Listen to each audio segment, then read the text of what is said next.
We can't let noise come and cloud what the first objective has to be: bringing your loved ones home. So I thank you, because I know that as difficult as it is for you to have to repeat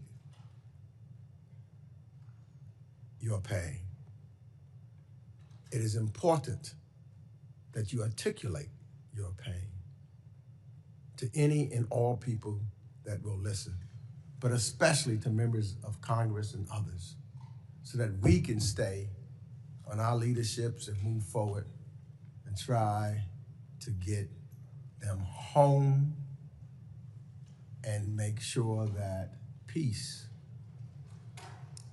can have a possibility. Thank you again, and I look forward to hearing from each and every one of you and let you know that my prayers and my heart is with each and every one of you. Words will never be enough, never be enough. We will never forget and never stop working. And I yield back, Mr. Chairman. Thank you, Mr. Meeks. Ronan and Orna, can we begin with you two?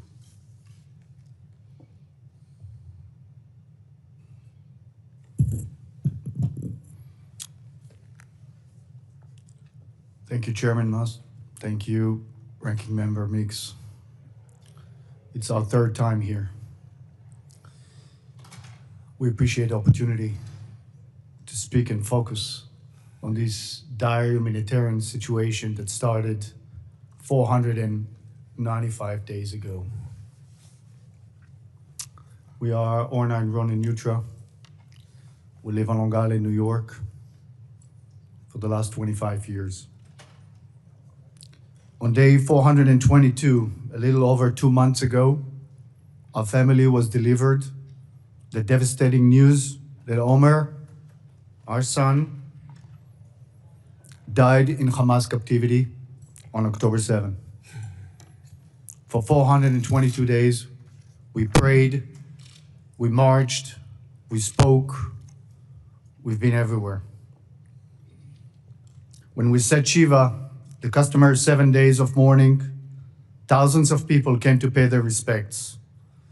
The flag was flown at half-staff throughout New York. A New York congressman spoke about Omer and our fight to get him back here in Congress on the floor. It was heartwarming. President Trump called us and sent us a letter of condolences, and we so much appreciated that. To many, Omer was a symbol of the devastation caused by the events of October 7. Many who knew Omer personally shared with us the very profound ways Omer had influenced them, inspired them with his kindness, sense of humor, and tactful leadership. Both our boys, Omer and Daniel, who spoke here at the committee last year, grew on Long Island, New York, their childhood surrounded by a warm Jewish community. Omer was the center of every community he touched. He was the captain of his high school sports teams. He was the regional president of his youth group. He had a unique way of making everybody who talked to him feel like they were the most important persons on earth.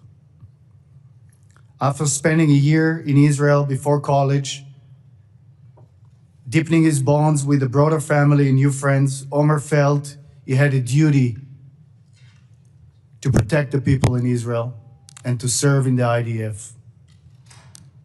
And so he volunteered and joined. On October 7, Omer was a tank platoon commander and a first responder to the border invasion and rushed to the front to fight and save lives.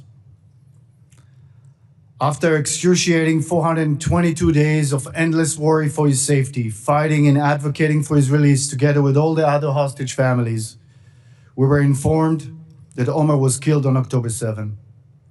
Within our devastation, we lost our hope to reunite with him alive. But Hamas, this terror organization, is holding him and his remains of and remains of 34 more murdered captives against any international law and any religious values and principles. Who does that? Since the last deal in late November 2023 that brought home over 100 women and children, we've been advocating for a deal that would bring the release of the rest of the hostages. We spoke on every stage, participating in meetings, and we've probably been in the White House over 20 times. And we appreciate that.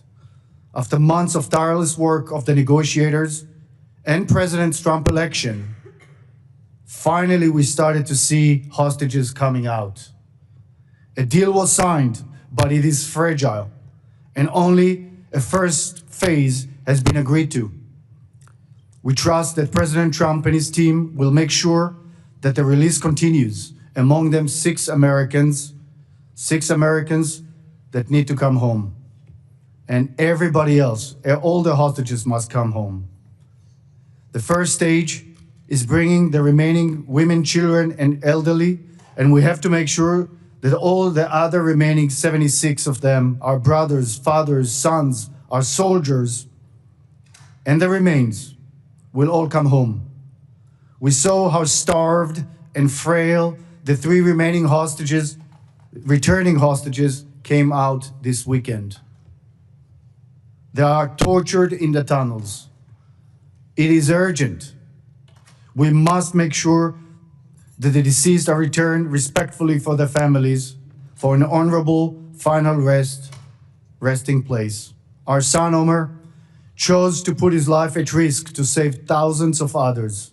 We owe it to him to rescue the people he gave his life to and bring him home so we can get our own closure. Thank you. Thank you, Ronan. Ilana, will you share with us next?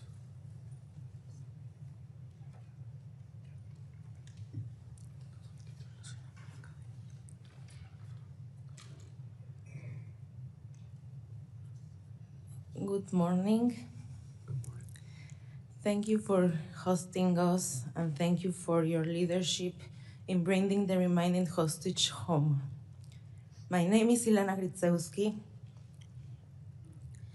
I'm 31 years old. Today I speak to you not only as a former hostage myself, but also as a girlfriend of Matan Sangauker who is still in captivity in hands of Hamas. On October 7, at 6:30 a.m., when the sirens start, I was already awake, sitting on the couch with my coffee in my home in Kibbutz Nir Oz, near the Gaza border. I ran to our bomb shelter, brought the dog inside, and I screamed for my boyfriend Matan. 10 minutes after the first sirens, we start hearing gunfire and screams in Arabic. The kibbutz groups chat were already filling with messages about terrorists breaking into homes, one by one. Eventually, our turn came. They broke into our home, shooting everywhere, smashing everything. Matan and I jumped out the window, trying to save our life by running in different directions.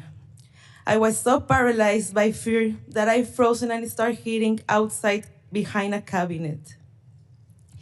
Then I felt a strong yank on my hair, a knee streak on my stomach, and they dragged me across the floor. They threw me against a wall and gave me 7 guns, RPG, and grenades at me. The only thought running through my head was, why does my family have to see me die like this? After threats, beatings, and more dragging, they threw me into a motorcycle and put me a plastic hood over my head. I had no idea what happened to Matan. On the way to Gaza, they keep beating me because for them, I was a prize. They also start touching me everywhere, and at that point, on the motorcycle, I passed out. Physically and mentally, I couldn't handle it anymore. I guess my body preferred to shut down. I wake up in some ruined house, lying on rocks, surrounded by Hamas terrorists. I was suffering from a fractured jaw, a broken pelvis, ear damage for explosion, and a burning leg.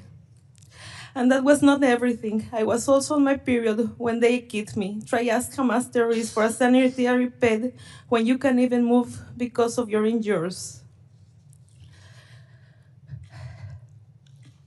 On the first day, many people came to see me, to play mind games. One of them fixed on me. He told me I will never leave, that I was beautiful, that we were going to marry and have children. Even if there was a deal, I will not be released. He handed me his gun, told me to play with it, and stole all my jewelry. The next day around noon, they brought me another hostage from Neros. That gave me strange. I realized I wasn't alone. We looked out for each other. After a week, they moved us to a different place. I found myself walking through Gaza streets, holding the terrorist's hand if I were his wife. This time they took us to a filthy house, infested for cockroach. We slept on the floor with a thin mattress that wasn't a really mattress. We spent about 40 days there, with barely any food, almost no water, constant psychological terror. In 55 days in captivity, I lost 24 pounds. They did not give me any medicine. No doctors came to see me, even though I told them that I was suffering from colitis and anemia. The terrorists detected everything. When we can speak, when we could go to the bathroom, when we could get up, they wake up in the middle of the night for make us interrogations. From the moment I was captured, 2 guards were with me all the time. They did not wear Hamas uniform. They dressed like civilians. They told me that one of them is a math teacher and the other one is a lawyer.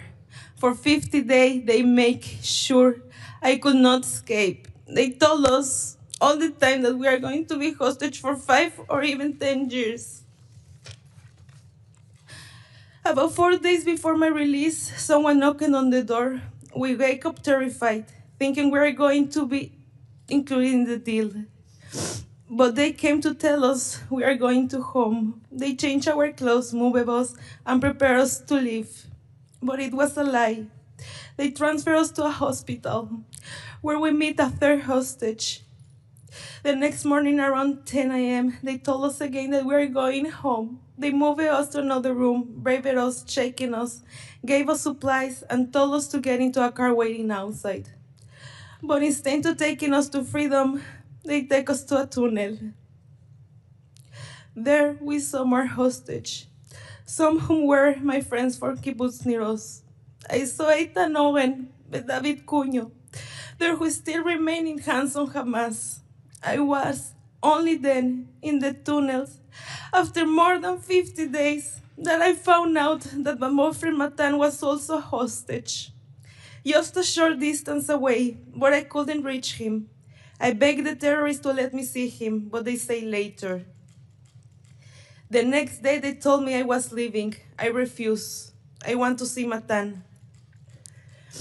I knew that if I would leave, my soul would be remain in Gaza, but they didn't let me stay.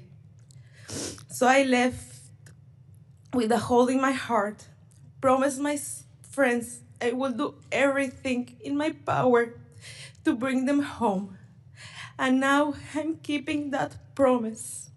Please, help bring Matan home. President Trump is doing everything in his power to demand the release of all hostages. We are so grateful for that. Please stand behind me. Please leave all the hostages back home. I want to be able to be in my reality. I know with this step flip away, I can get my boyfriend in a bag. I don't want that. I want to be able to be in reality, to get married, to get children. No, I did have to ask all the day why I'm here, but they know. We are all humans with the same rights. We all have family waiting here. Why I'm different, why I'm here, but no. I want to be a bakery again. I want to be able to try to rebuild a life after this hell. And in the only way I can be able to do that is when all hostages come home. So I didn't ask why I'm here, then they know. I don't want to bring my boyfriend in a bag. I want to be able to be kind in the promise that I did it to my friend that I went to return alive. Thank you. Thank you, Ilana. Moshe?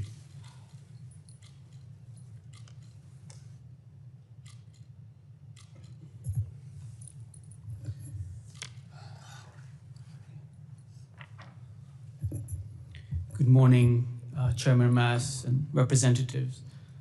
Thank you for having us today on day 495 since our loved ones were taken by Hamas terrorists and their accomplices. My name is Moshe Lavi. I'm a proud Israeli, proud captain in reserves of the Israel Defense Forces, and most importantly, a proud brother to my sister Lishay Miran Lavi, and a brother-in-law to Omri Miran, who was kidnapped on October 7th. Lishay has been fighting for 495 days for the return of her partner, Omri. She has been fighting so that her family, her two daughters, Roni and Alma, will have their father again. Let me share a bit about Omri. Omri has a beautiful soul, a gentle heart, and a kind smile. He's a shiatsu therapist and a gardener, healing people in his clinic, healing plants in the gardens of Kibbutz Nachal Oz, where he started his life with Lishay. A lover of sport, a literature enthusiast, a man who is connected to nature, a spiritual person who believes in the goodness of the heart of mankind. He met my sister in March 2020, and amid the global pandemic, they fell in love, built a home to themselves, and started a family, bringing to the world my two nieces, Roni, who is 3.5 years old, and Alma, who will mark her second birthday in 2 months, in a month, in March, hopefully with her father. On October the 7th, Omri, Lishay, and the girls were at their home.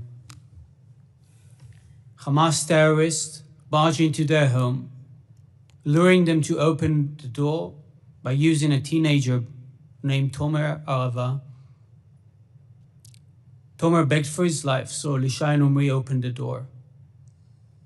They wanted to save his life, even though they knew the terrorists would be entering their home. Tomer's body was found a few days later because Hamas terrorists were responsible for his death, despite the fact he was used throughout that day to make people open their doors.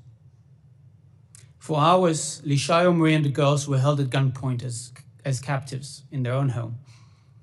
They were grouped with another family from the kibbutz, the Dan family, whose eldest daughter, Mayan, was murdered that morning, and were abused. This was all live streamed on Facebook for the world to see. And despite there are naysayers today who are denying the atrocities of October 7th, we have plenty of footage, plenty of videos to showcase to the world of the atrocities Hamas committed that day. Hamas and their accomplices, including civilians, who entered the kibbutzim and the towns of southern Israel, where I grew up, and ravaged them, burning houses with people in them, raping women, killing and injuring countless people. At 1:30 p.m. that day, Omri was handcuffed and was instructed to stand up. That was when he was taken hostage to the Gaza Strip with a few other members of Kibbutz Nachal Oz. Lishai, my sister, told him she loves him, she'll take care of the girls, and ask him not to be a hero. Omri responded that he loves her, and that was the last time they saw each other. Ronnie, my 3-year-old niece, tried to run to him. Luckily, Lishai stopped her. At 5:30 p.m. that day, Lishai and the girls were rescued. My parents and my other sister and her family were rescued as well. I could have been a man without a family. I was in New York at the time. I was lucky. My family survived. By being lucky means that you have a hostage in your family who is being held by Hamas terrorists for 495 days. I'm grateful for all the work done by our great ally, the United States, and its elected officials, you, over the past 16 months, whether by the previous administration and naturally by the current administration, the Trump administration, which has secured a deal that has saved thus far the lives of 26 individuals, Israelis and foreign citizens, who were rescued, released from the grips of the terrorists who held them captive. But our mission is not done. Our mission as families is to keep amplifying the voices of our loved ones. I'm here not to speak as Moshe, I'm here to speak as Omri Miran, who is calling from the dungeons of Hamas for the rescue, asking his own government to do everything it can to preserve our ethos, Israeli and Jewish ethos and social contract, to redeem our captives, asking for the international community to hold accountable the perpetrators of October the 7th and those who funded and sponsored them, including countries like Iran, and asking you to do everything you can to pressure the stakeholders, the mediator countries, to force Hamas to a viable agreement, to understand that we now need to act fast so that those who still remain captive, alive, will be saved and rehabilitated in the state of Israel, and those who were murdered or killed on October 7th or in captivity will receive the honor to be buried in the land of Israel so that their families will have a closure. This is our greatest mission. This is the greatest mission of our time as Israelis, as families of hostages. And I'm humbled that you took on yourself as a country, as representatives, to take that mission as well. I implore you to keep pressuring everyone to make sure that people like Omri are not forgotten, that their stories are shared everywhere, that their beautiful souls are the ones that matter, so that everyone will receive the closure they need.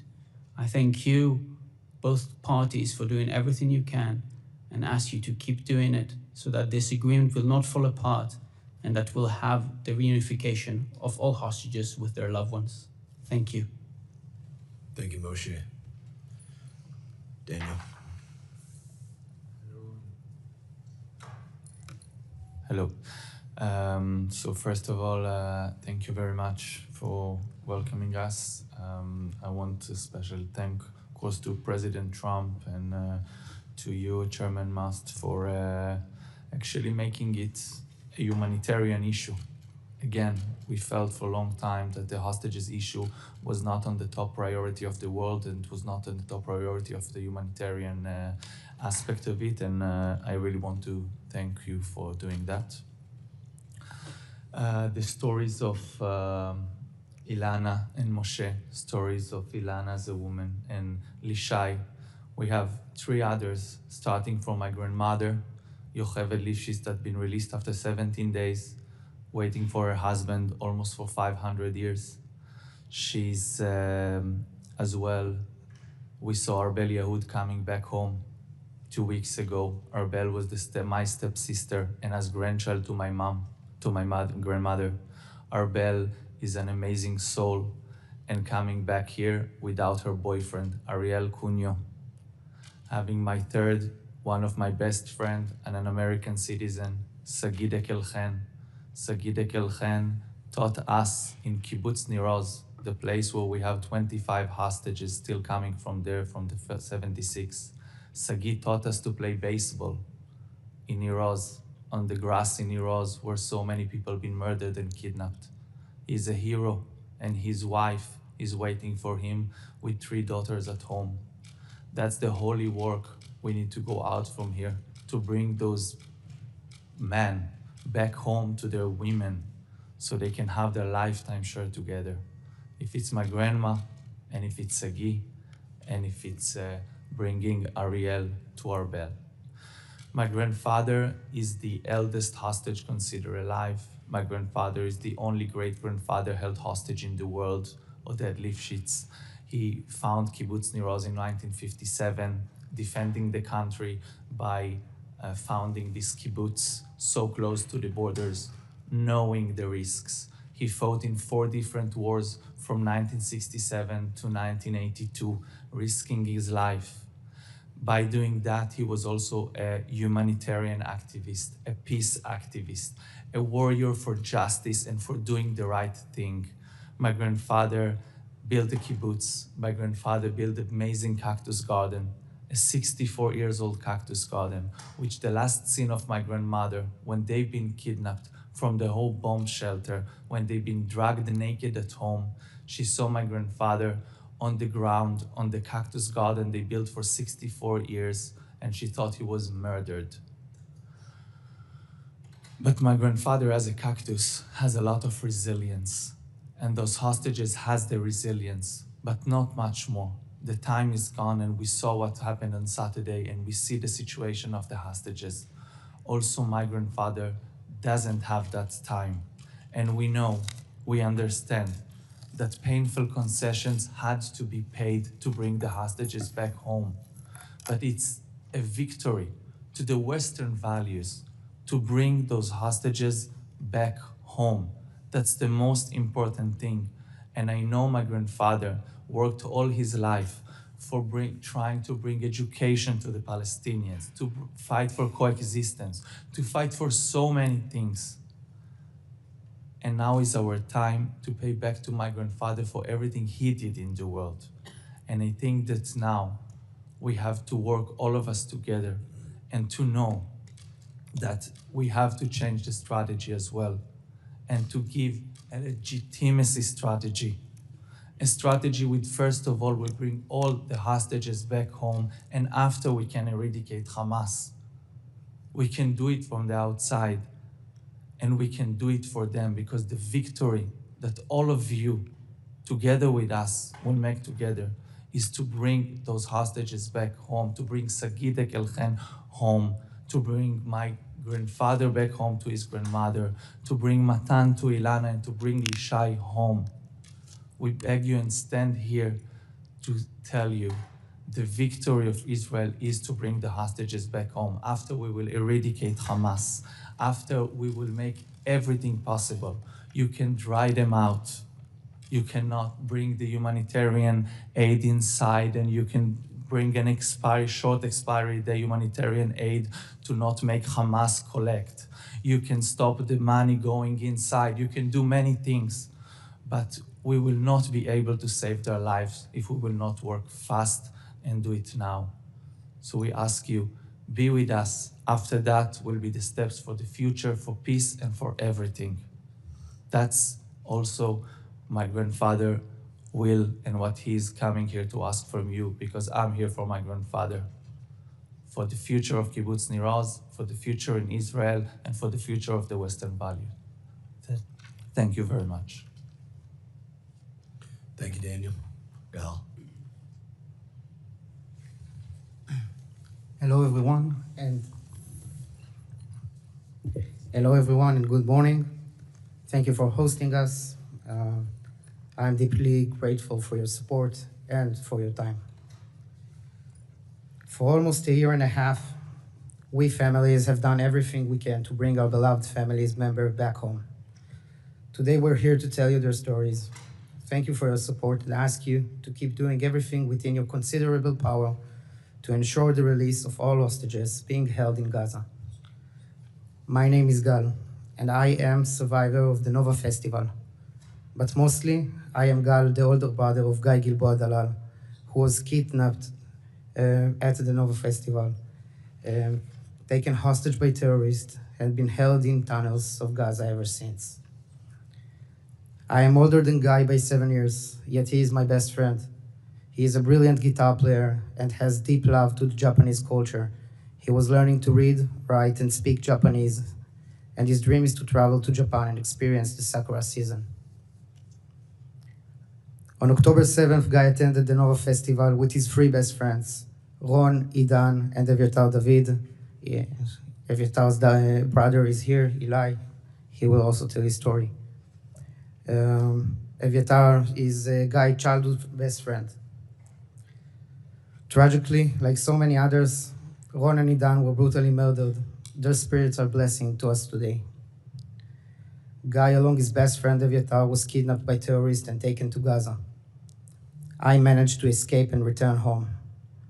Because it was Guy's first music festival ever, he asked me to come along, and so I went with him to ensure he had a great experience and to look out for him. I arrived at the festival at 6:15, just 15 minutes before the alarm started.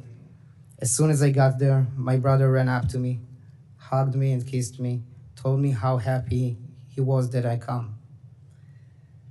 Like all good sons, he took a selfie and sent it to our mom to let her know we are together and we are safe. 15 minutes later, the alarm started.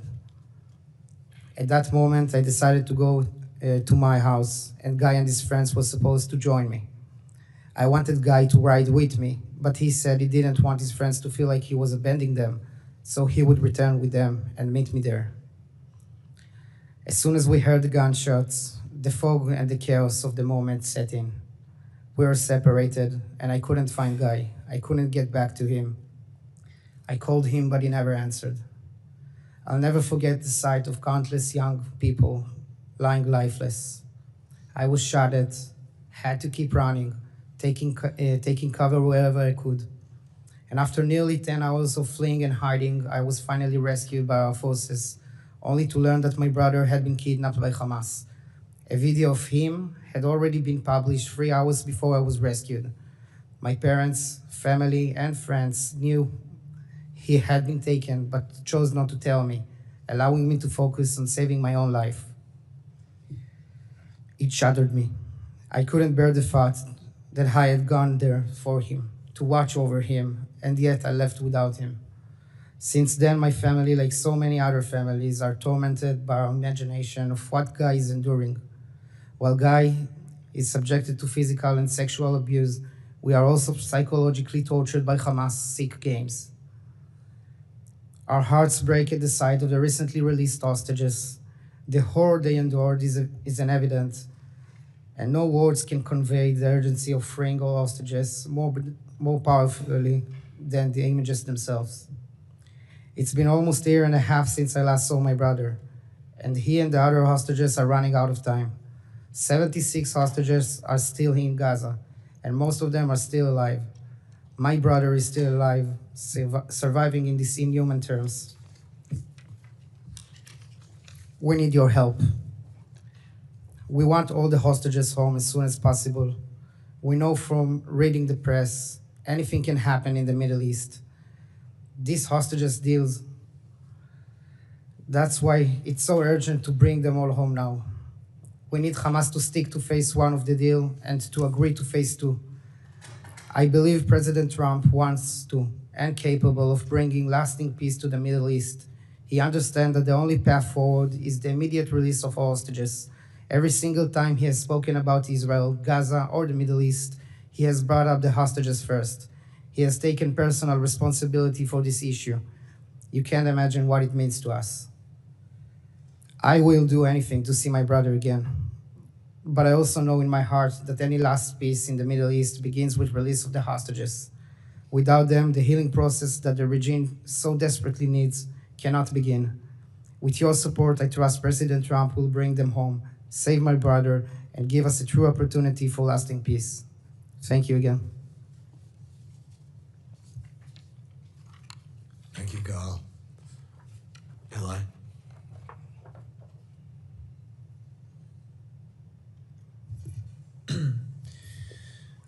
Good morning. Good morning. My name is Ilay David, and my brother, Eviatar, has been held hostage by Hamas for over 419 unbearable days.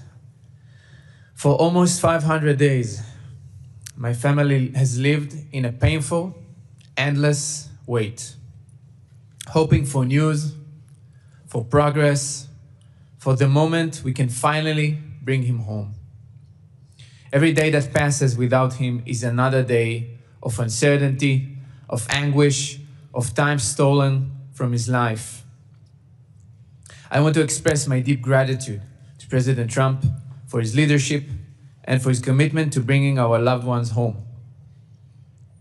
The recent release of hostages is proof that determined action makes a difference. That when leaders stand firm and prioritize this humanitarian crisis, lives can be saved. We've seen progress, and for that, we are thankful. But we are not there yet.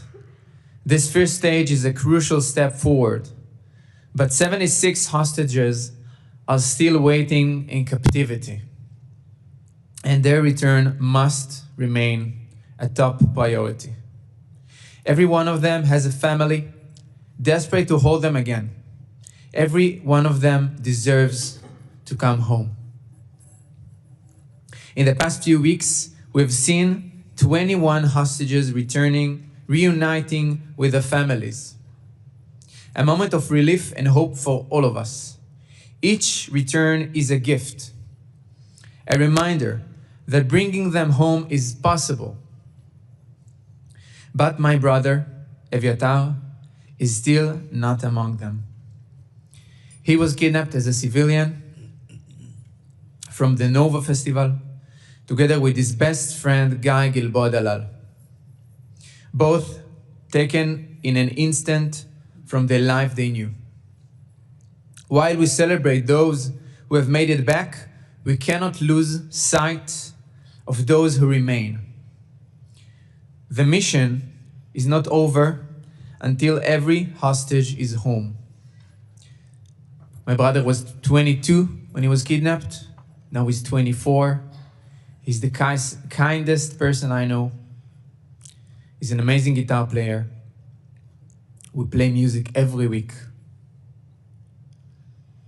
And I miss him so much.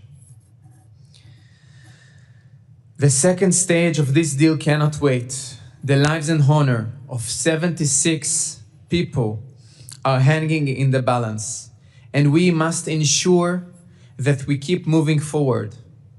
We cannot afford to let momentum fade. We cannot accept delays.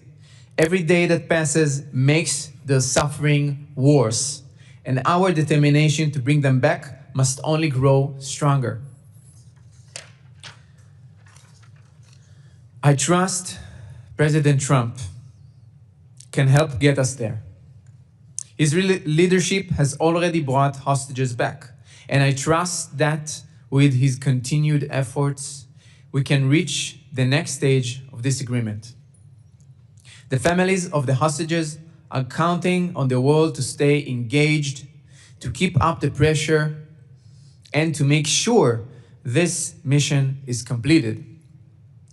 To everyone in a position of influence, President Trump, Prime Minister Netanyahu, members of this committee, and all those working behind the scenes, please continue pushing forward.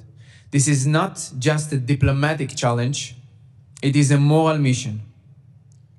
We must see this through until every last hostage, both the living and those murdered, are returned home where they belong. We remain hopeful and steadfast. We will not stop speaking, we will not stop advocating, and we will not stop fighting until Eviatar and all 75 other hostages are back in the arms of their families. Thank you. Thank you, Ilana. Again, we just don't have the ability to know exactly how you feel, but thank you for helping to give us a glimpse of what life has been like. It helps us all to better understand and to be able to place ourselves in these situations that nobody ever wants to be in. So thank you for sharing with us, for sharing with the world. We're going to alternate from left to right to ask a few questions, learn a little bit more. I'm going to begin with my colleague, Representative Kim. We'll start with you. We'll start with Representative Kim. I didn't mean to hit you while you were standing up. My apologies. And then we'll alternate back to this side.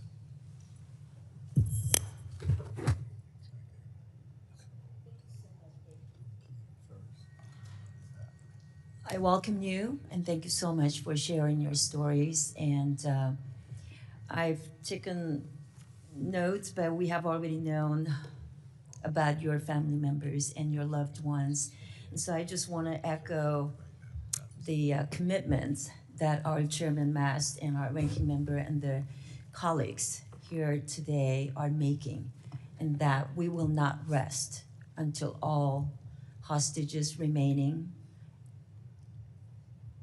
remains, or we don't, as you mentioned, Ilma, we want to see your boyfriend come live, not in a bag. And I really took that to heart, and I'm so sorry for the personal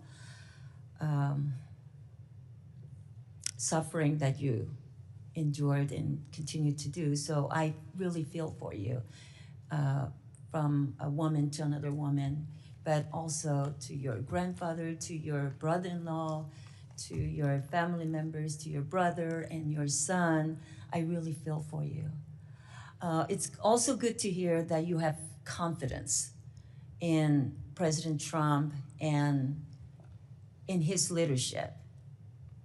You already said, Ilay, that his leadership has already made a difference. And we're doing this in different phases, but we will make sure that everyone is back home with their loved ones. And we will not rest, and we'll provide the forum and the opportunity for you to speak out until everyone is back home. So I just wanted to also echo that Hamas's repeated attempts to exploit the recent hostage transfers is a good reminder of the need to work hand in glove to ensure an attack like this can never happen again. So I hope you will continue to speak out and tell us what steps are needed in your view to ensure that we can achieve Hamas enduring the defeat. If you want to respond to that, I would be grateful.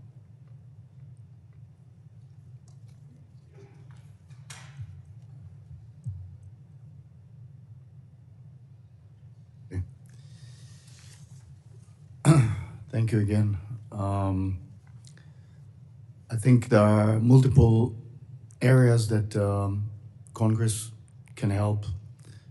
Probably the most important is to support President Trump administration in their efforts to bring our loved ones back home. We know how much they care. We know how much the people travel all over and do whatever they can, and they need all the support from Congress. So that's a first. The second, from our perspective, there are some economical sanctions that should be put on any charity organization that support Hamas to this day, and we gotta block them. And we gotta make sure that Hamas is not getting any financial aid. And that's something that obviously is done through different countries. We keep on hearing that there's still ways that they're getting their funds. And both Hamas and Iran, their biggest supporter, should be blocked. And then from our perspective, we also feel that the Arab countries need to take action against Hamas and say loud and clear that even according to Islam, holding hostages remains is against any religious values, and they should call on Hamas on that. And Hamas should release immediately the remains of hostages taken and not use them as bargaining chips. That's against any religious value and any humanitarian law. So thank you. Thank you for taking this into consideration. Moshe? If I may add, and thank you for asking this. So as we mentioned, 21 hostages returned. There are still 76 who are held captive. And in this moment in time, the most important thing is, from elected officials, is to emphasize to whoever they speak, whether to other elected officials, whether to the administration or to the wider public, that the first mission we have in this war, and the most urgent one, is the release of the hostages. Anybody who studied history and war studies and served in the military know that there are urgent missions, short-term missions, and there are medium and long-term missions. Our medium and long-term mission is to ensure Hamas is dismantled alongside its accomplices, such as the Palestinian Islamic Jihad, ensure Gaza is a different place to the one it was on October the 6th, ruled by Hamas as a ruthless Islamist authoritarian quasi-state. But in the short term, the only thing we can do right now as a key to stabilize the region is to ensure all the hostages will return, those who are alive through rehabilitation and those who were murdered to be buried in the land of Israel. I was asked yesterday by an elected official who met the King of Jordan what I want him to ask the King. And like Ronen said, what we ask the international community and the Arab countries is that they'll learn not just to say no to proposals, but to say what they can do. What is their proposal on the table? And I saw President Trump yesterday meeting the King of Jordan and emphasizing to him, you need to bring us a plan. If you don't, we're not coming on board to our plan. And it seems that he heard that message. I implore you to make sure we pressure international stakeholders. I felt that in the past, including the previous administration, those regimes were not held accountable and were not pushed to the corner in order to provide us, victims of Hamas atrocities, and those are Israelis and Palestinians. Palestinians are also victims of Hamas, to give answers. Let's make sure that the hostages remain on top of mind and that we can see an end to this ongoing tragedy and a vision for a better Middle East in the long term. Thank you. Representative Keating. Thank you so much, and thank you for being here. For some of you, it's 3 times I've met you and talked with you. Ilana, thank you for telling us and the courage you had telling us what it was actually like in captivity. It's hard to say this about someone who's like Matan, who's held hostage, going through brutality. It's hard to say he's blessed, but he is blessed that he has you and your love and courage, and he's not alone. And I think he knows that. I always have felt awkward when we talk about this issue and use the term the hostages. And thank you all for being here, because the reason that is so inadequate is because these are people. They have names. They have Omar, Matan. They have Ariya, Amri, Gal, Etar. They have names. And they have relationships, son, boyfriend, grandfather, brother, sister, mother, father. And thank you for every time you come, every time you speak up, that transcends. And it's important because this isn't just an issue or a policy. These are human beings. And you reinforce that, and it's essential. We also have our values. together, being held hostage. The values of Israel, the values of the US, of all our allies. And we have to always be mindful we are all being held hostage in that respect.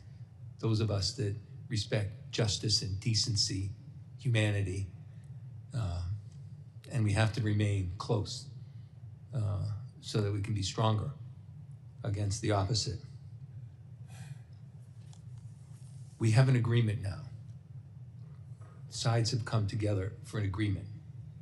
Imperfect as it may be, it's an agreement. And so let me just tell you at this moment, because we deal in the moment, and you've all dealt in the moment in the roller coaster that you've been through. In this moment, I think it's important to have a mindset, all of us, of not how this deal can't be held, but how it can be held. Let's get through this moment. Let's both sides work together to just get this imperfect deal through so the hostages, so the individuals will be released and brought home to their loved ones. And until we do that, we can't rest. So that is the mindset, I think, of all of us here. It was a difficult agreement. Democrats and Republicans all working together on both sides because it's not a partisan issue. It's a human issue. And your presence here is so important to reinforce it. And I just want to thank you for continuing doing something that you didn't sign up for, something that was thrust upon you inhumanly, and something that I trust we can bring to an end, at least in this moment. Thank you.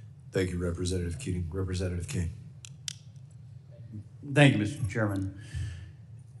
Thank you for being here and sharing your stories and your loved ones' stories. It's extraordinarily important, not only on October 7th, but in the 495 days since, that you share those stories on every platform that is available so we can continue to show the atrocities that Hamas continues to commit, the fact that Iran is supporting Hamas each and every day and is the head of the snake. We need to hold the terrorists accountable who masterminded the October 7th attacks. And can you please talk to us about how we ensure that the global organizations that over the course of the last 495 days have not raised their voices, have not held Hamas or Iran accountable. What can we as members of Congress or people who care about your families and your loved ones do to ensure that we have a safe and immediate return and a global effort to make sure the hostages are not taken in the future? I think what you raised it's very important. I think the first step of doing that is, putting all those organizations aside and focusing on the mission of bringing the hostages back home. After the hostages will be home, it will be much easier to eradicate Hamas. And as you all know, it's much easier to dry out a place or fight in a war while you don't have hostages there. I think the US government is doing great work in putting the hostages situation on the top priority. I'm sure as well that we saw this week Khalil al-Hayya meeting with the Hamas terrorists in Iran. So for sure that wasn't a help. You should just emphasize the Iran accountability for that. Make more pressure in Qatar that if they are not making a deal, they've been arrested, you dry out their money. Make sure that into Gaza is not going inside humanitarian aid, which has a long expiry date, because then Hamas cannot gain power. And after that, make sure $1 is not going inside from any organization. No banks are going to be rebuilt in Gaza, and no other way to bring money in. The rest of the organizations, I know you can do all the necessary work to make sure that they will do the right thing the next time. That is the ways I think and I see those things happens. But for the moment, the way to bring the hostages back home is in a deal that you must understand that in day 42, either all of them come back home or you start a deal of a hostage per day, but you need something that will not stop. This deal is problematic because every week to see few hostages is not easy. Must make sure this phase ends, and as soon as possible, we squeeze all the other phases to bring everybody home, and then you can start eradicating Hamas and continue to any plan and future plan containing Arab countries or by the lead of the US alone.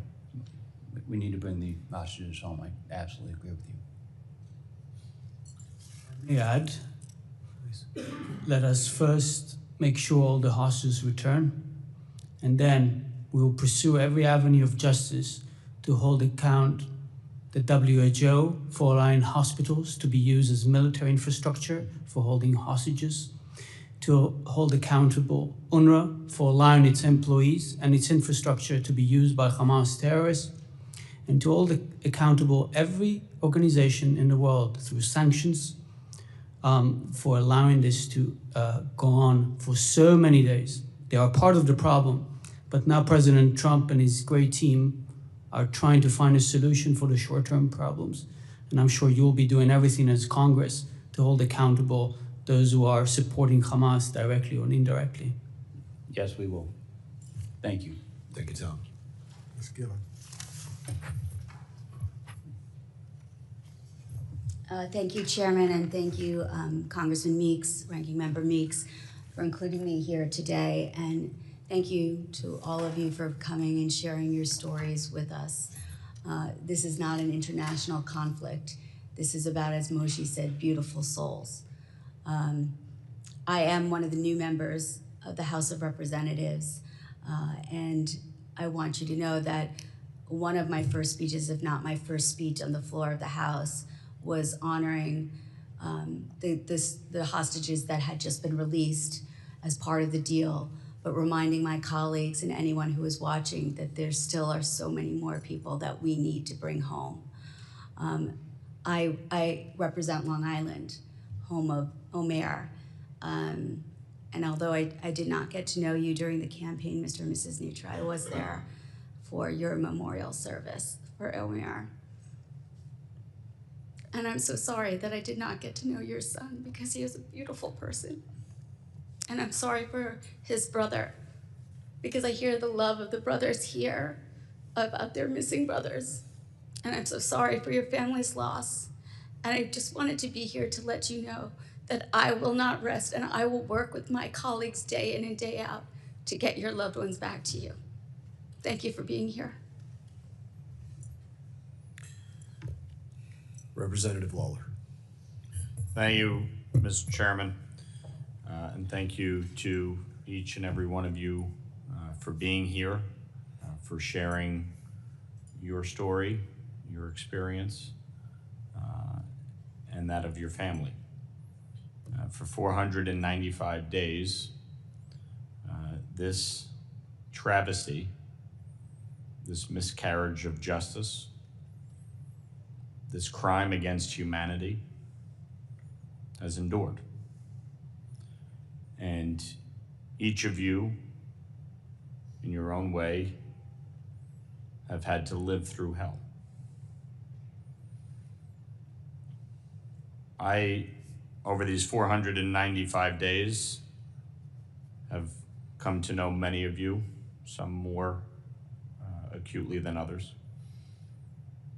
I have spent a lot of time with the Neutras. This photo of your son, this photo is seared in my mind. You see in your son someone who lit up the world. Someone who was selfless and caring. Someone with purpose. Having met your son Daniel, I know the impact this has had on him as well. I spoke to both of you the day that you found out that your son had in fact passed away on October 7th. For 430 some odd days, I watched the two of you traverse the world, meet with every leader around the globe, speak before tens of thousands of people, all with the hope that your son would come home. I don't know how the two of you, or any of you, have put one foot in front of the other for 495 days.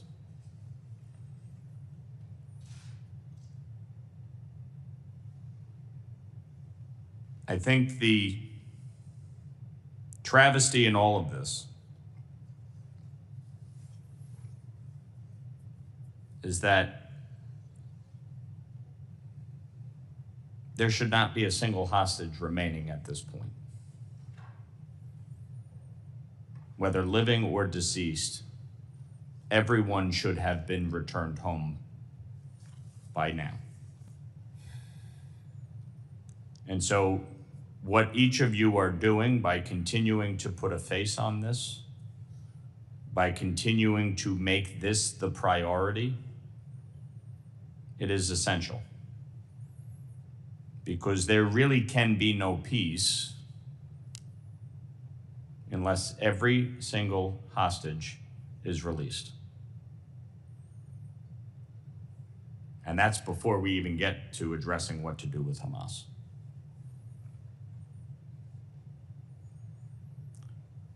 Orna, if you would like, if not, I understand, but I think it's important for people to understand the full range of emotions that you both have had to endure over these 495 days in which you had so much hope that you would be able to bring your son home alive, only to find out that, in fact, he was killed on October 7th. And now, in this fight to bring him home, what is that mix of emotion like, and how have you been able to proceed forward?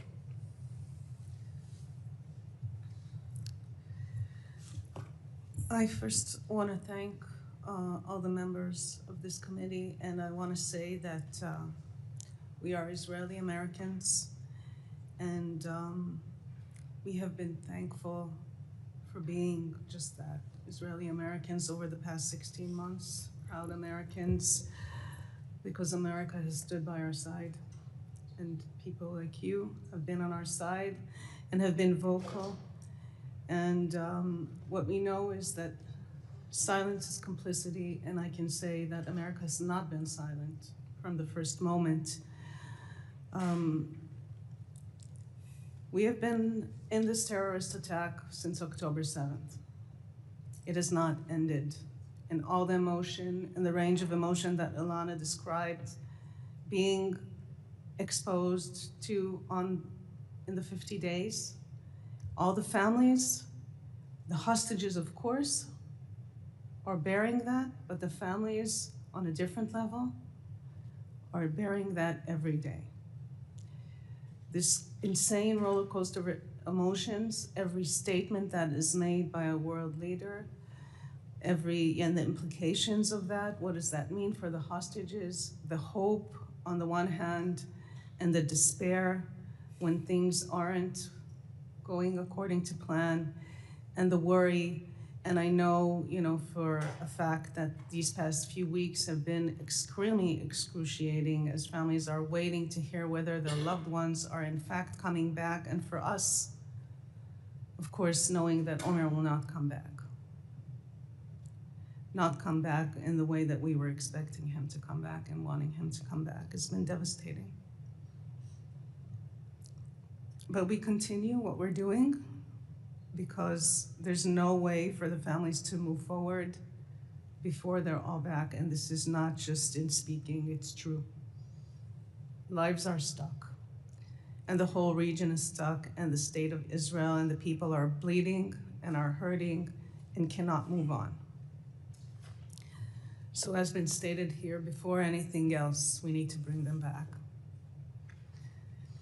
And I also want to say, to respond to the question about the different organizations, and this is the House Foreign Affairs Committee, and I think going back to what I said before, America has not been silent, but many organizations and other world leaders and countries have been silent or has not spoken strongly enough against what is going on. And I know that last year we spoke about this in the White House with the National Security Advisor. He said it does not make sense that only America is making so much noise. And a coalition was created for other world leaders to express condemnation for Hamas or to speak about the hostages coming home, but it's not enough. We don't hear those voices enough. I know a lot has been said about the American Red Cross or the Worldwide Red Cross. They have not seen any of the hostages. They present themselves as helpless in this situation where it's not up to them, but they also have a role in speaking up and saying that Hamas is not allowing them to see the hostages. Because the way this whole thing has been portrayed over the course of the past year is just insane.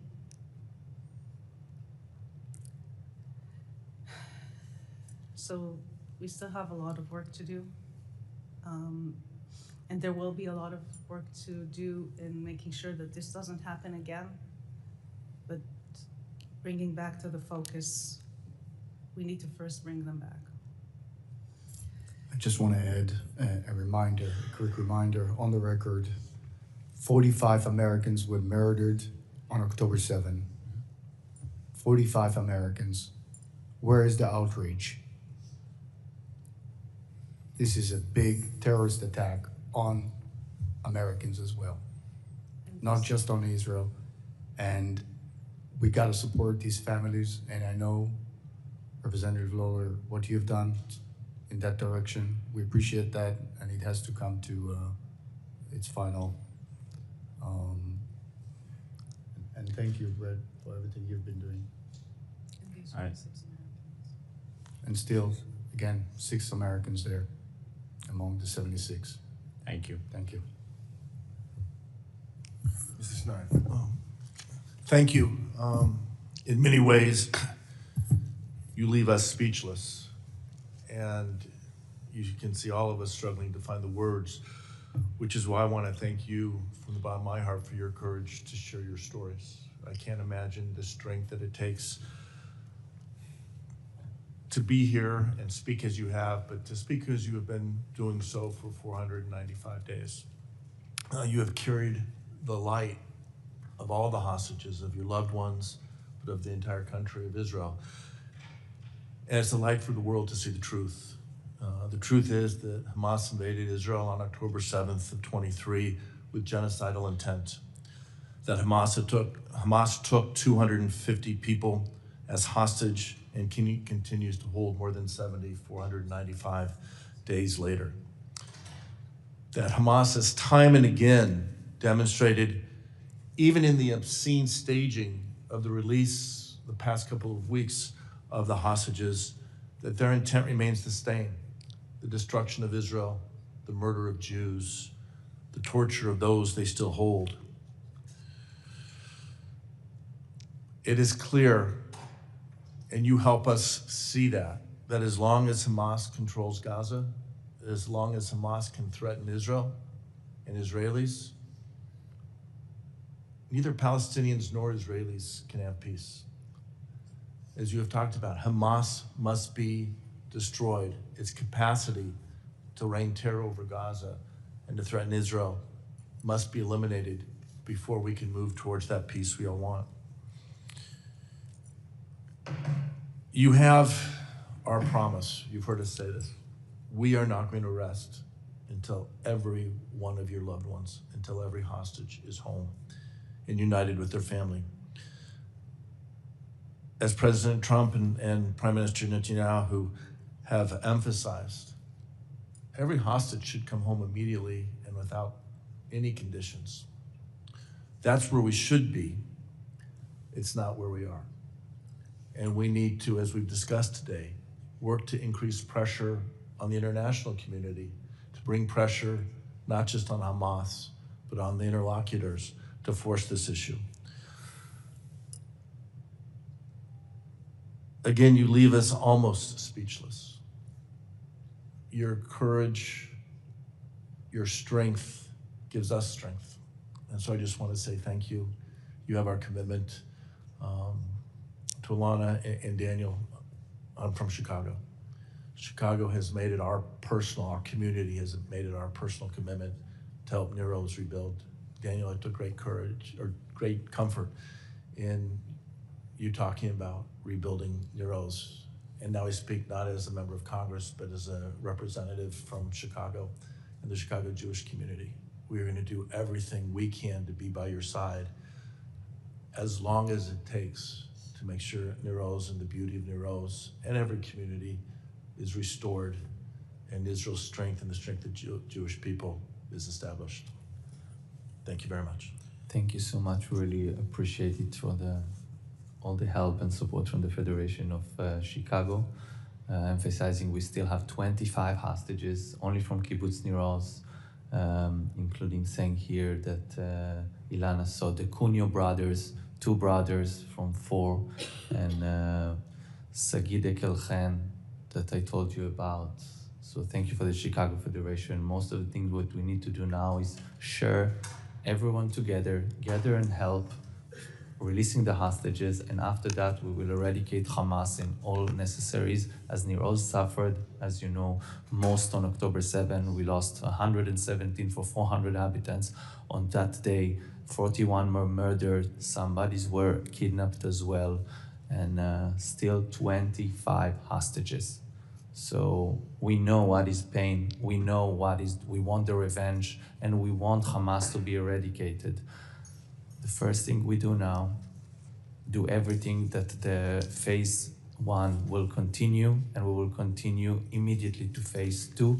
And if we can squeeze everything together to 1 day on 42nd day, let's do all the pressure we need to do that to bring everyone home, and then the victory to the Western values. And after that, we'll eradicate Hamas, we'll eradicate terror, and we will fight the diplomatic jihad. We have so much to fight for, and we can have some painful concessions to bring now the hostages home. That's the first priority. Then we deal with everything else, and that will be also the future for Israel. And thank you very much. As the US, ended the World War II in 1945, and we have a country in Israel after that.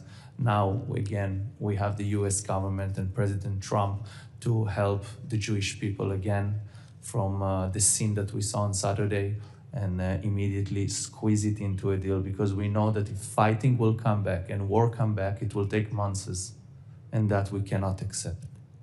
Thank you very much again for all the support and for the Chicago Federation. Thank you, Republican Schneider. Representative Self. Thank you, Mr. Chairman. I have a question for the world. What does never again mean to the world? You just mentioned 1945.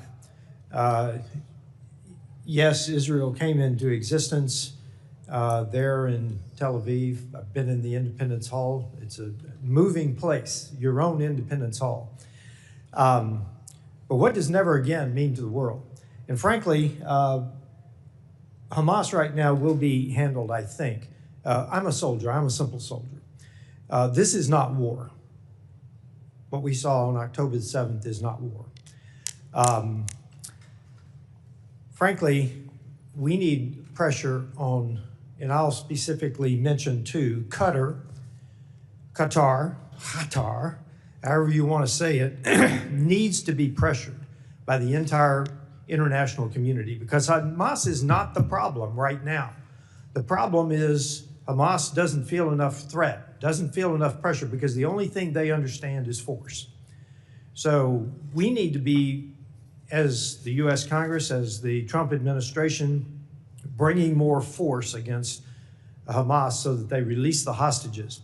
And I'll also call out the UN, not only UNRWA, but UNIFIL in Lebanon. They all failed. They all failed. And when you look at the number of resolutions against Israel compared to the number of UN resolutions against the entire world, the rest of the entire world, you get an indication of they also need to feel the force of the civilized world. So I appreciate your stories. I cannot imagine. Sam Johnson held this seat that I hold today. He was in the Hanoi Hilton for almost 7 years. His body came back absolutely broken. You couldn't shake hands. You couldn't squeeze his hand. So this is not war, though. This is terrorism, and Hamas is holding out because they do not feel enough pressure. So I agree with you that the first mission in this is to get the hostages back, and that requires more force. I know you have a lot of hope in the agreement. I think we ought to be optimistic, but I think we ought to be realistic as well, because the first mission is to apply pressure, whether it be the agreement, if it holds. If it's not, force on Hamas to get the hostages back. With that, I yield back, Mr. Chair. Thank you, Representative Self. Mr. Latimer. Thank you, Mr. Chairman. Thank you, Mr. Ranking Member. I had the opportunity 6 weeks after October 7th of being in Israel, at Kibbutz Kfar Aza, and what I saw was unlike anything I've seen in my life.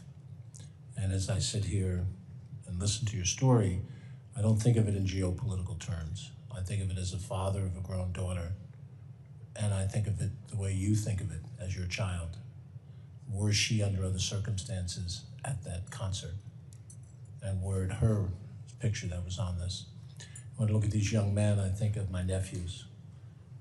And I think of the fact that you have an uncle as I am the uncle of other nephews. It's a personal thing. So many times we talk about these things in public office as a political, geopolitical thing.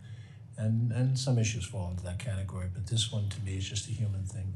And I appreciate you coming and sharing this so that we can get a better personal connection and understanding. So when we talk about what we have to do, it's not abstract. It's remembering your faces, remember the way you spoke, the pain that you've suffered. And I thank you for sharing that publicly. Thank you, Representative. I just have a couple of follow-on questions. Ilana, I wonder if I can ask you a few specifics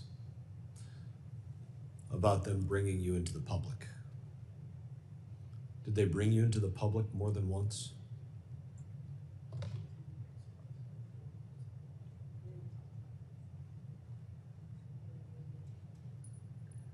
Yes, all the time I was taken to a different place. I also take a walk inside the hospital to get out. They take me to another houses, so I also was in the street. I was supposed all the time to all the people. When you were out and exposed to people, did you get the sense that everybody knew who you were, what you were? Did they make that obvious to everybody, or do you get the sense that they did not?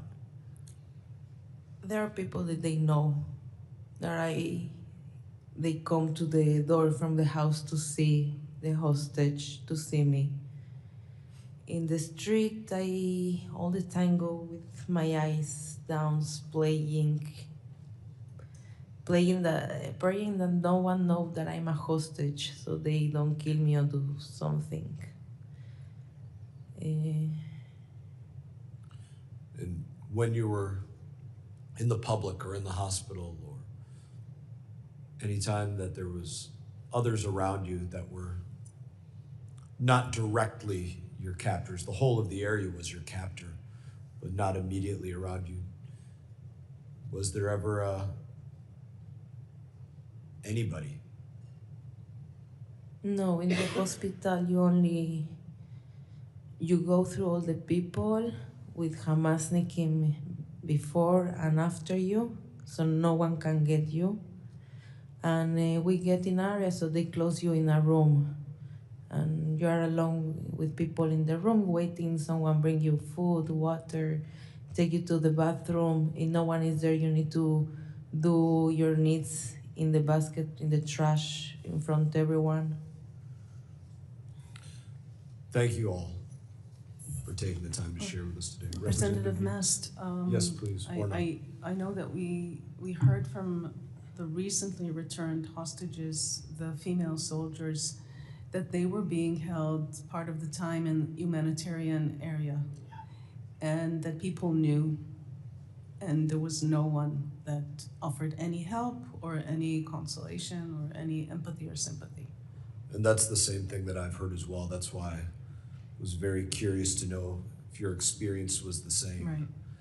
Because it does speak about broader motivations, the reaction of all that know exactly who and what you are, and what their commitment is or is not, and where their allegiances lie. I think I that's can only important. say that I don't know, in their hearts, the people of Gaza, but for sure anyone there that is even against Hamas is being held captive too. Thank you, Orna. Representative Meeks, did you have anything you'd like to close with? I'll just close with thank you. I think it's important that everyone hears your voices and your story. And I also think that it's important, as all of you've indicated, that individuals speak up. Because this kind of human tragedy, every human being should speak up. Shouldn't be just individuals who may be from Israel. Shouldn't be just individuals who may be Jewish. Shouldn't be individuals who just may be Americans. Shouldn't be just individuals who may come from a different ethnic group. Should be everyone. And it should be a situation where we may not agree on everything all the time, but to hear your stories and to know of the reality of October the 7th, and to know that if good people do not speak up, it could happen to anybody, anywhere. It is with a deep, deep set of gratitude that I say to you that you have the courage to continue to come before us and tell your story. I'm saddened that you have to do it. And I'm saddened that someone is still held hostage or have lost their lives. But I will always speak up. Thank you for being here. I will echo that comment. Thank you for being here today. Thank you so much. Really appreciate. We want you just to remember that they are changed, starved, and eating crumbs off the floor. Do whatever it takes. Bring them home now. Please do. Thank you. Thank you.